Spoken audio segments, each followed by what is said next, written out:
Meghan Markle's podcast has ended its 8-episode run and there are no plans to release a second season at this point. What a surprise. Now, Harry and Meghan have also been accused of hypocrisy after they restructured their staff, creating what has been labelled the Montecito Royal Court. What does that mean, Kinsey? What's happening? The news broke like a thunderclap. Meghan Markle, once the Duchess of Sussex with seemingly boundless potential to redefine modern royalty, has been shut out completely by Prince William and Princess Catherine. This isn't your run-of-the-mill royal spat. No, this is decisive, permanent, the kind of banishment that could very well echo through the halls of Buckingham Palace for years to come. And the chilling part, it's not just a temporary cooling off. This is a lifetime ban. Your Royal Highness, Meghan Markle, congratulations to you both. Thank you. Can we start with the proposal and the actual moment of your engagement? When did it happen? How did it happen? It happened a few weeks ago, early this month, here at our cottage. Just a standard, typical night for us. It's a cozy night. What we're doing, just roasting chicken and Roasting having chicken, trying to roast chicken. So, the whispers started quietly, but now they're impossible to ignore. Prince William and Princess Catherine have drawn an unyielding line in the sand, and Meghan's name is officially off the table, quite literally. Palace insiders reveal that staff have been instructed to avoid even mentioning her name in royal circles. Her presence, once a disruptive force in the monarchy, has been erased with the precision of a Buckingham Palace PR strategy. Meghan Markle, the woman whose arrival promised to bring a modern edge to the royal family, has become the ultimate persona non grata. Let's not pretend this is just about Meghan. The royal family's decision to exile her is a calculated move to protect the monarchy itself from the whirlwind of controversies, accusations, and media spectacles that have followed her since day one. Prince William, often seen as the stoic and measured future king, has reportedly taken on a more assertive role as the monarchy's defender-in-chief. He isn't just protecting his family, he's protecting the institution. And if that means severing ties with Meghan Markle forever, so be it. What's striking is how this decision unfolded. The final straw, a BBC interview on May 2nd, where Prince Harry yet again aired grievances about the royal family, fueling tensions that were already stretched to the breaking point. Sources close to William say the interview wasn't just frustrating, it was infuriating. But William's anger isn't loud or explosive. It's icy, deliberate, and resolute. There was no dramatic showdown, no fiery confrontation, just a quiet, firm decision. Meghan Markle is out, and she's staying out. Just an amazing surprise. It was so sweet and natural and very romantic. He got on one knee. Of course. Was it an instant yes from you? Yes, as a matter of fact, I could barely let you finish proposing. I said, can I say yes now? She didn't even let me finish. She said, can I say yes, can I say yes now? And then there was hugs and I had the ring on my finger and I was like, can I give you the ring? She goes, oh yes, the ring. And where does this leave Catherine, the Princess of Wales? Palace insiders have made it clear that she fully supports this decision. In fact, some suggest she's the driving force behind it.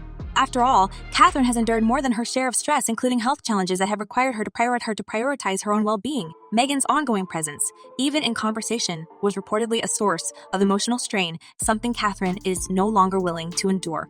For her, this isn't about bitterness or rivalry, it's about survival. Meghan represents turmoil, and Catherine is choosing peace. The ripple effects of this royal freeze-out are staggering. Meghan's isolation isn't just confined to the royal family. Across the pond to the royal family. Across the pond, her once glowing reputation in Hollywood and media circles is beginning to dim. British Vogue's Edward Enninful, who once championed Meghan as a guest editor, is no longer in her corner. Their collaboration, which was initially hailed as groundbreaking, reportedly ended in disillusionment after behind-the-scenes tensions. Meghan, it seems, has a pattern of alienating even her most devoted allies. And if I were, if I were a troublemaker, I might accuse Harry and Meghan of unconscious bias in the employment department, looking at all the new faces that are coming on to work for Harry and Meghan independently and together for their entertainment ventures. And if history repeats itself as much as Harry whines that it does, both Harry and Meghan will continue to reject any and all sound advice and will potentially treat their staff poorly. So good luck. And then there's the broader public perception. Meghan and Harry's narrative of victimhood, once a compelling storyline that captivated millions, is starting to lose its luster. Critics argue that their repeated attacks on the royal family, coupled with lucrative media deals, have painted them as opportunists rather than underdogs. The fallout has been swift. Media outlets that once fawned over Meghan's every move are now openly questioning her motives.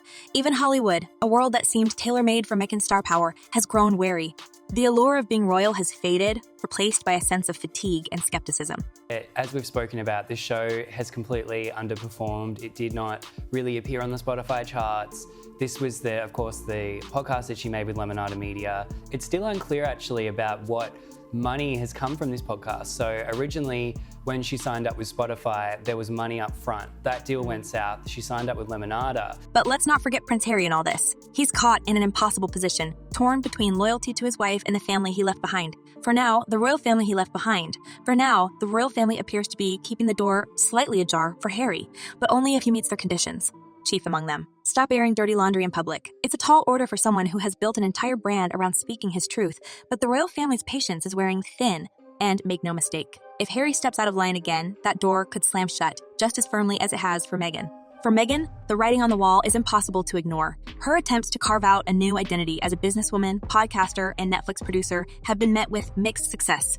While her projects have generated buzz, they've also faced criticism for being overly curated and lacking authenticity. And the controversies keep piling up. From her strained relationships with former staff to accusations of hypocrisy, Meghan's public image is under siege. The latest blow: reports that even her Hollywood circle is beginning to distance itself, wary of the constant drama that seems to follow her.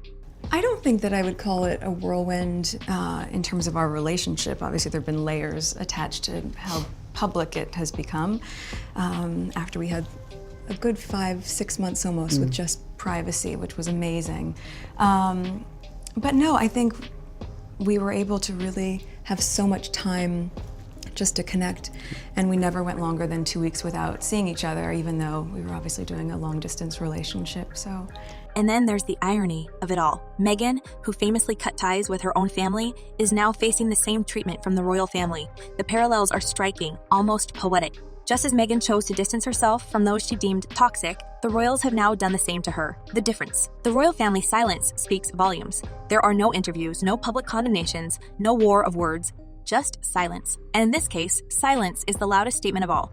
As the dust settles, one thing is clear: this is a turning point for the monarchy. Prince William's firm stance signals a new era, one where the royal family is no longer willing to be a punching bag for public drama. By cutting ties with Meghan, William is sending a message that the monarchy will endure, no matter the cost. It's a bold move and one that comes with its own risks. But for the royal family, the alternative: endless scandal and instability. Endless scandal and instability is simply not an option.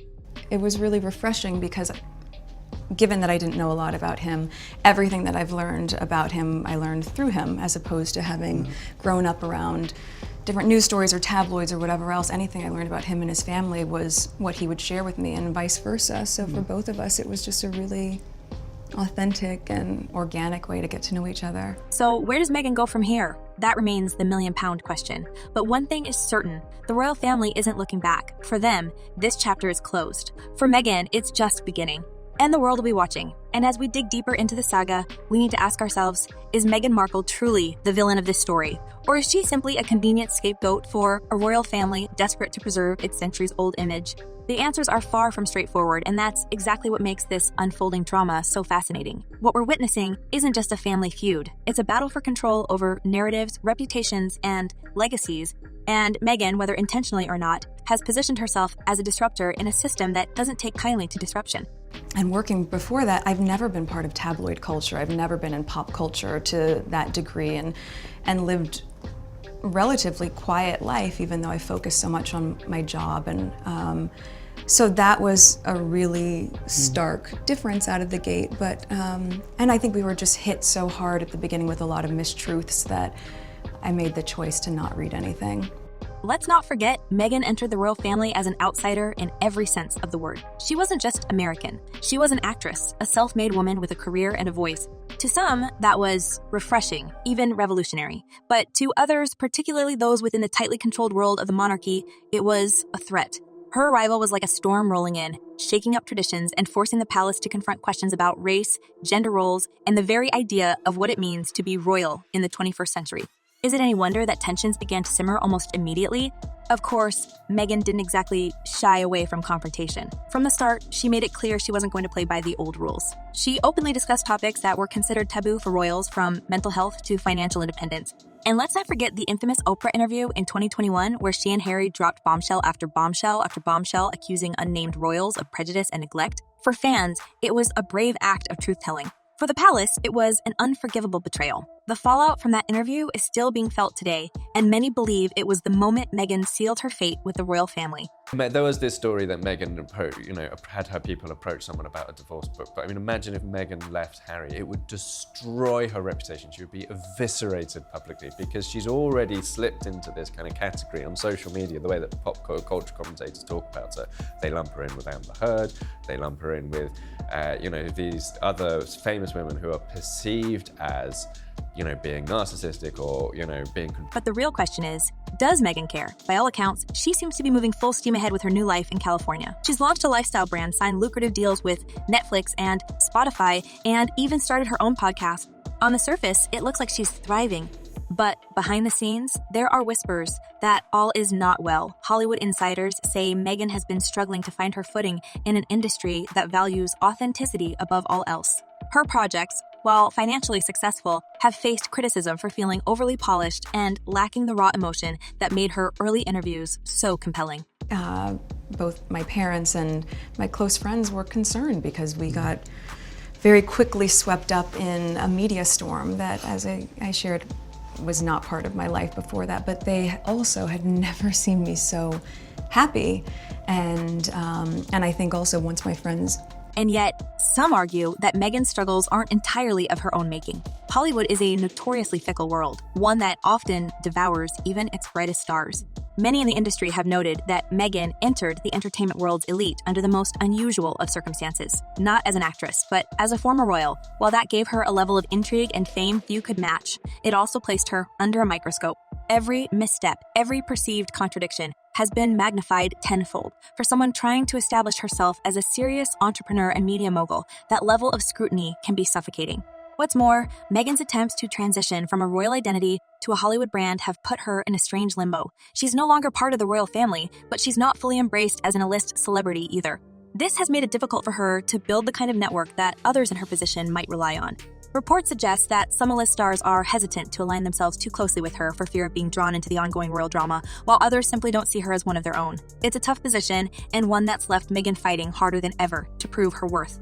So if she walked out on Harry, she would never reputationally survive it. But then Harry, without Meghan, what's his life in America again? Adding to the tension is the perception that Meghan's ventures are more about reclaiming control of her narrative than building something truly innovative. Critics have pointed out that her projects often feel overly focused on her personal story, the struggles, the triumphs, the royal fallout, rather than branching into new territory. This creates a double-edged sword. While her fans applaud her transparency, others accuse her of capitalizing on her pain for profit. And in a world as cutthroat as Hollywood, where originality is king, the risk of being seen as a one-note figure is a dangerous one. Well, he wouldn't leave the children, you see. And in America, the rules about children, they're always with the mother, nearly always. So I mean, so it's not going to happen. So do you remember when when they got married, a lot of members actually of the royal family even said it won't last 5 years, but it has. It has. Yeah, it's lasted 7. Yeah. Through a lot of crises, through a lot of huge pressure. And let's not ignore the elephant in the room, Prince Harry. While Meghan appears to be doubling down on her public persona as a strong, independent woman, Harry seems increasingly like a man caught between two worlds. His memoir, Spare, was a bestseller, but it also painted a picture of a man deeply conflicted about his decisions. He's publicly defended Meghan at every turn, but some insiders claim he's privately grappling with regret over the rift with his family. Could it be that Harry, once the rebellious prince, is starting to miss the stability of royal life? If that's true, it raises another thorny question. What happens if Harry decides to return to the royal fold? Many believe it's not a matter of if, but when. And when that time comes, where does that leave McCann? Will she be welcomed back as a package deal? Or will Harry be forced to make an impossible choice? The royal family has made it clear they're willing to forgive Harry, but only if he meets their conditions. And those conditions almost certainly include distancing himself from Meghan. It's a scenario that seems ripped straight from a Shakespearean tragedy, and yet it feels increasingly plausible. I think, I think she does need Harry, I think she does. And she must know by now that she doesn't get everything right. Yeah, so we're behaviour experts. Meanwhile, the royal family is playing the long game. By refusing to engage with Meghan publicly, they're effectively starving her of the attention she once thrived on. It's a strategy that seems to be working. Public interest in Meghan's every move has waned, and even her staunchest supporters are beginning to question her motives. The palace, for its part, is quietly rebuilding its image, focusing on the work of William and Catherine as the future of the monarchy. Their recent public appearances have been carefully choreographed to emphasize unity, stability, and continuity, the very qualities Meghan and Harry have been accused of undermining. Nothing. She's nothing. And without her, Harry's life in America is nothing. Well, yes, exactly. He has a reputation to fall back So they on. have a symbiotic relationship. Yeah, they need each other. Yeah. But let's not underestimate Meghan. She's proven time and again that she's a master of reinvention. Just when you think she's been backed into a corner, she finds a way to flip the script. Her latest move suggests she's pivoting away from the royal drama and focusing on building her own empire. Her lifestyle brand, As Ever, sold out its first product line in under an hour, and there are rumors she's planning to expand into fashion and home goods. If she can successfully carve out a new identity for herself, independent of the royal family, it could be the ultimate comeback story. Still, the road ahead won't be easy. Meghan's critics are louder than ever, and the media scrutiny shows no signs of letting up. Every move she makes is dissected. Every move she makes is dissected. Every word she says is analyzed for hidden meaning. Even her recent podcast, where she spoke candidly about her struggles as a working mother, was met with skepticism. Some praised her for being relatable, while others accused her of playing the victim yet again. It's a no-win situation, but Meghan seems determined to push forward, no matter the cost. And what about the public? Where they stand in all of this? The truth is, opinions are as divided as ever. For every person who views Meghan as a brave trailblazer, there's another who sees her as manipulative and self-serving. The same goes for Harry. While some admire his willingness to speak out against the monarchy, others believe he's lost his way. What's clear is that the Sussexes' story has struck a nerve, forcing people to confront their own beliefs about family, loyalty, and power. Love them or hate them, Meghan and Harry have become symbols of a larger cultural conversation, one that shows no signs of slowing down. In the end, the question isn't whether Meghan and Harry will reconcile with the royal family, it's whether they even want to. For now, it seems they're content to chart their own course, even if it means leaving a trail of broken relationships in their wake. But as we've seen time and again, the royal family is nothing if not resilient. They've survived wars, scandals, and abdications. They'll survive this too. The only question is, at what cost? So, what do you think? Is Meghan truly the villain in this story, or has she been unfairly maligned by a system that was never willing to accept her? And what about Harry? Is he a man torn between two worlds, or is he exactly where he wants to be? Let us know in the comments below. This story is far from over, and we want to hear your take. After all, when it comes to the royal family, nothing is ever as simple as it seems.